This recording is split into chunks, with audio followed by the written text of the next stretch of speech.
All right. We out here again. We out here again. And like I said, I had a busy day today.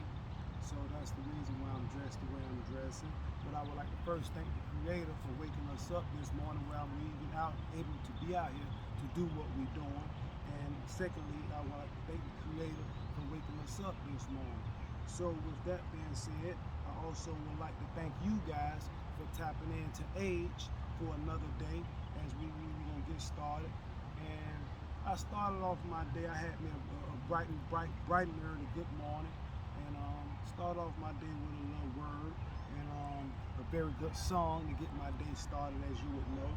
And then I had to shoot on over because I was looking at a lot of vacant properties in the area that I'm in. And by me looking at the vacant properties in the area, it made me start to think about some tax lien properties, because if a lot of vacant properties open, maybe I could pick some up on a tax lien.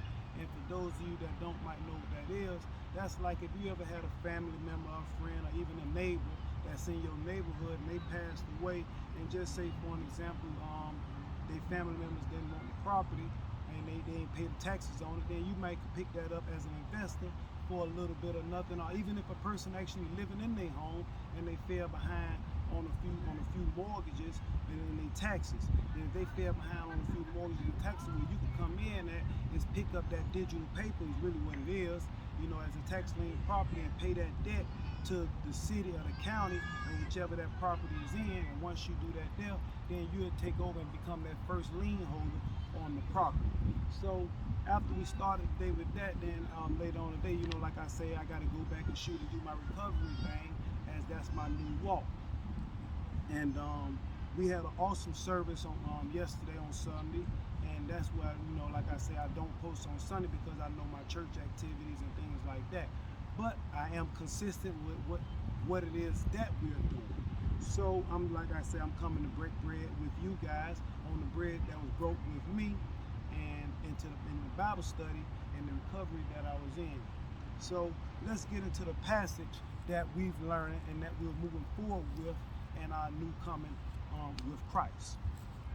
So we get back to the passage, and we is coming from the NIV version. So those of you that's trying to keep up with me, I just want you to know that I am reading from the NIV version.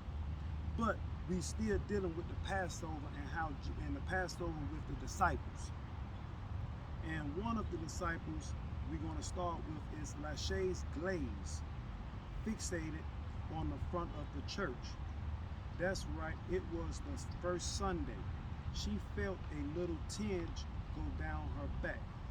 Lachey tried to ignore it, but it had been there.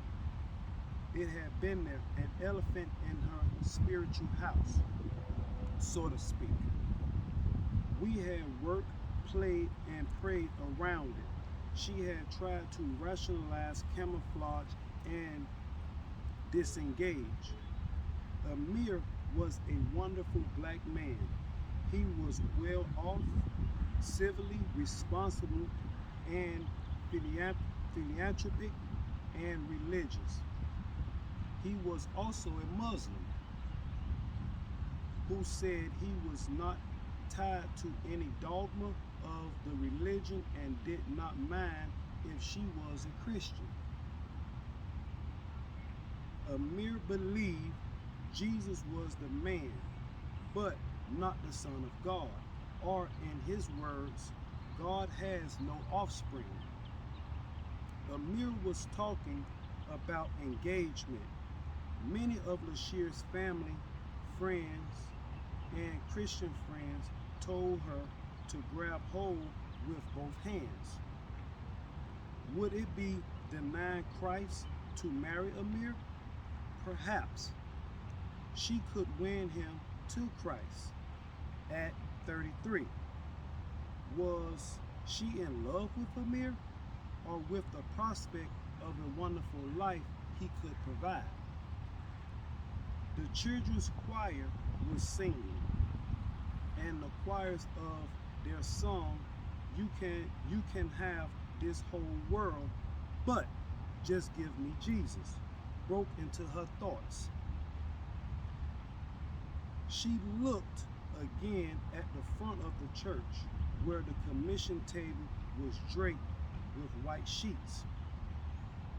I've been so wrong, Lord, she prayed. Forgive me and help me stay close to you. Now, we're going to put that in a little realistic form because we all have been in that situation at one time or another.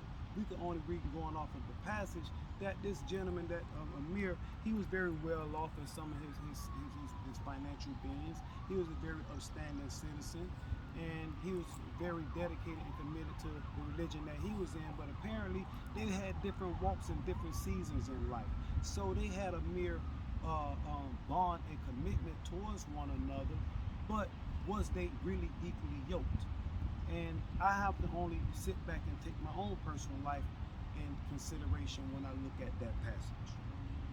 Now, but in the lesson focus of that parable, it explains how your heart can choose loyalty as the sacrificial lamb. Now, when we look back and we're going to take this into a biblical term, you got to remember, the Creator, God in Himself, sent down His only forgotten Son because you remember, the death, burial, and resurrection, He had already crucified us with the fire and the flood. So now He promised us that, He wasn't do those things again. So He sent Christ down to give us that pigmentation, that role model stand to show how we should be living as according to us here on earth. And with that being said, those choices that we personally make will sometimes lead us astray from what it is that we're supposed to be doing and how it is that we should be living. And through those choices, Christ was always with us, but He also gave us the free will to make that choice. So with that being said, we're going to move on to the 3 questions that they're asking us in this parable. And the questions is, how is sacrifice often a part of being loyal to someone? That was question 1.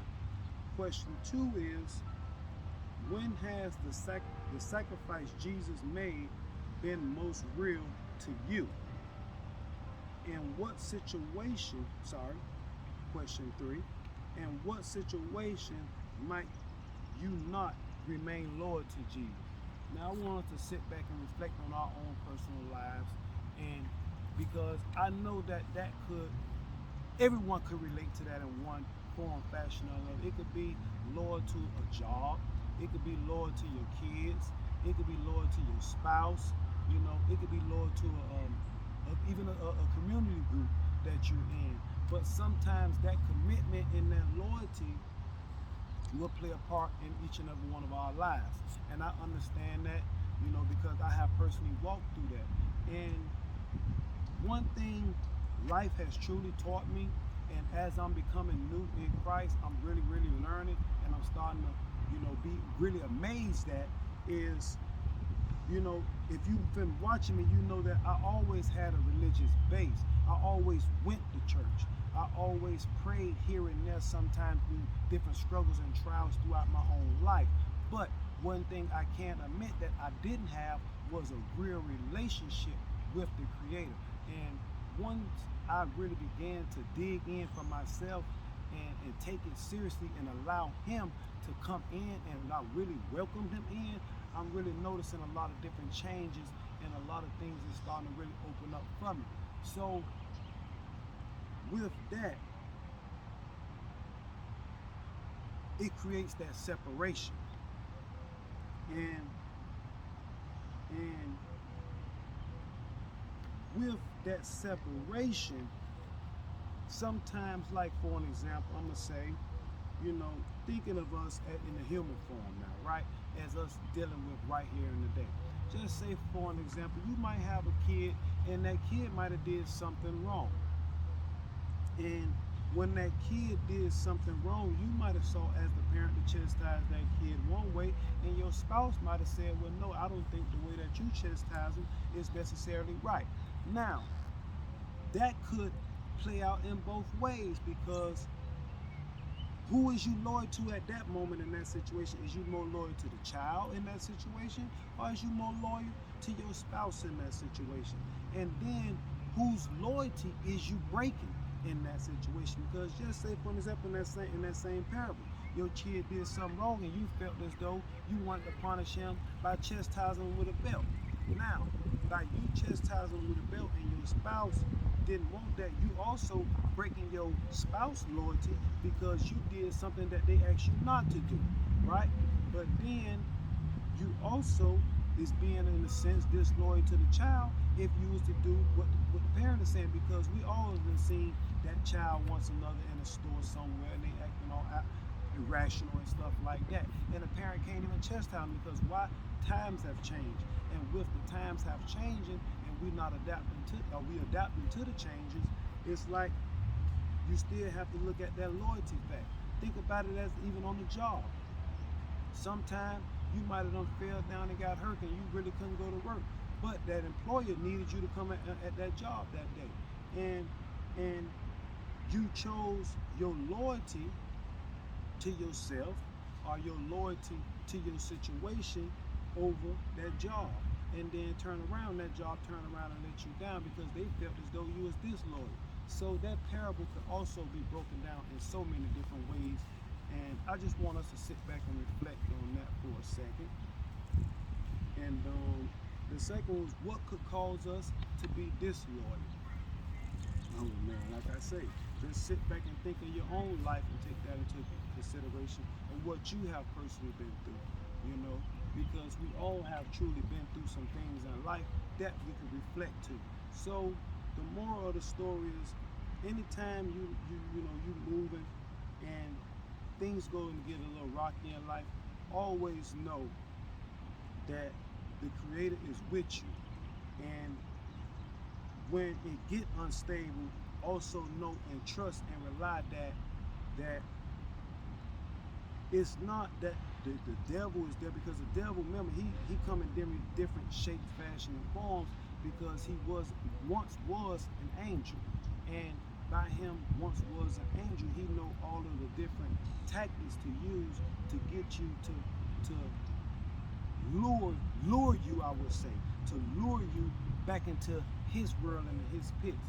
So you got to be careful with those despisers. But the thing is, no, while you going through, don't stay there and wallow in it, because the Creator has blessed us and truly shown us and proven to us that he's there with you while you're going through, and he will bring you out. You just have to put more trust and reliability in him and allow him to order your steps as you walk. And with that being said, I would like to thank each and every one of y'all for continuously watching in to Age, which is another Godly Equality. And I'm going to see you on the flip side, and keep everybody stay blessed. Thanks.